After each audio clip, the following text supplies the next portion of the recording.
God's steadfast love leads to our salvation. Grabe ang gugma sa Ginoo. Ang kalig-on sa gugma sa Ginoo naghatag kanato sa kaluwasan. Ingon ang verse 42. Ingon niya, Father, if you are willing, take this cup from me. Yet not my will, but yours be done. Kini siya, mao ni ang prayer ni Jesus Christ sa diha nga dakpon na sa pagkaugma. Gikuyog niya ang pipila niya ka mga apostolis, mga disipulo ani nga panahona. Kay hinumdum mo atong nisaka sila sa Mount Olive, sa garden. Garden of Gethsemane di ay. Sa garden sa Gethsemane, nisaka sa dito gidala niya yang mga pipila ka mga disipulo. Apil na si Pedro o katong pipila. O ningon siya nga diri lang mo kay maadto ko sa unahan. Ingon siya diri lang mo o mag-ampo mo. Dili mo madaog sa mga pagsulay.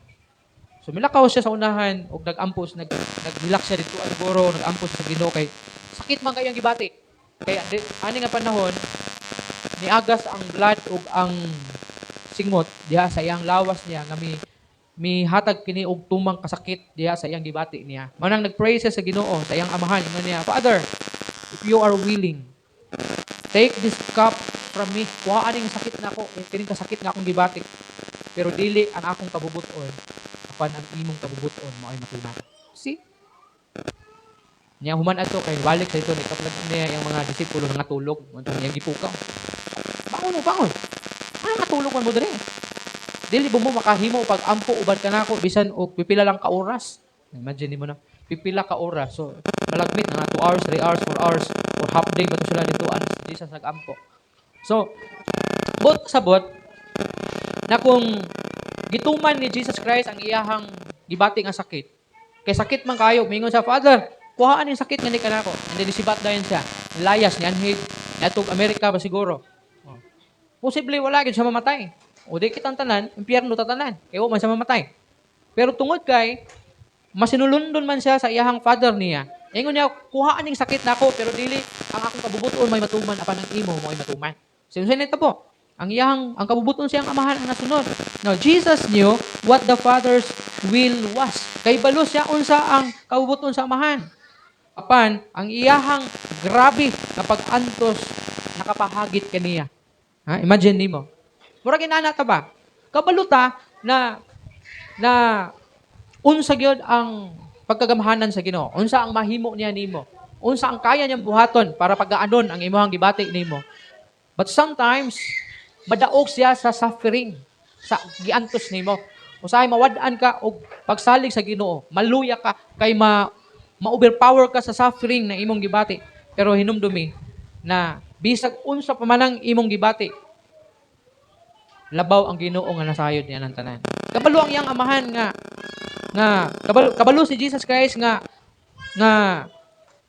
unsa ang kabubuton sa iyang amahan. Apan ang iyahang grabe nga pag-antos nga iyang giatubang mao'y hinungdan nganong nag-pray siya adto nga Lord Father tuhaan kay sakit na kaayo di na ako makaya. Now Jesus prayed and willingly surrendered to the will of God that lead to the salvation of mankind. Can you imagine? Iyahang giantos ang grabe nga pag-antos ani nga gabi para lang sa atong kaluwasan. No, kay kabalo man siya nga pagkaugma kadlawon, dakpon siya. Pero wala gid sa mo layas, wa sa musibat. Motong nagpray gid siya dito ang kuhaon tatong sakit pero wa gid kuhaa sa iyang amahan kay kinahanglan tong bation niya. Hinumduman nato si Jesus Christ 100% Dios, 100% tao siya.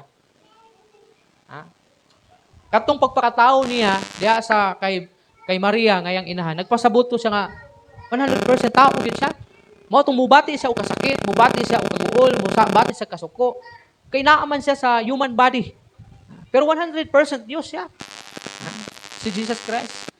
Mao ni ang purpose nga gipakatawo siya ngadto sa human body para ma-feel niya ang kasakit. Mao ning grabe pod ang iyang kasakit niini panahona.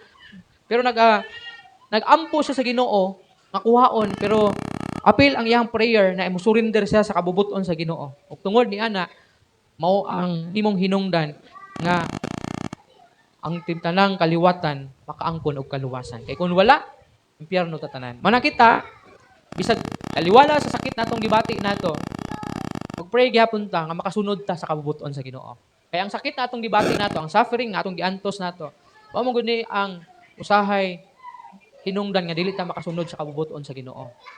Kaya di man ta gusto mag-suffer. Mao na di ta musupak kita sa kabubuton sa Ginoo kay kanang nadaog man ta sa kasakit natong gibati. Pero si Jesus lahi. Manasundugon nato si Jesus. Bisa gusto niya makuha ang iyang gibati nga sakit, pero nagpray gyapon siya nga makasunod siya sa kabubuton sa Ginoo.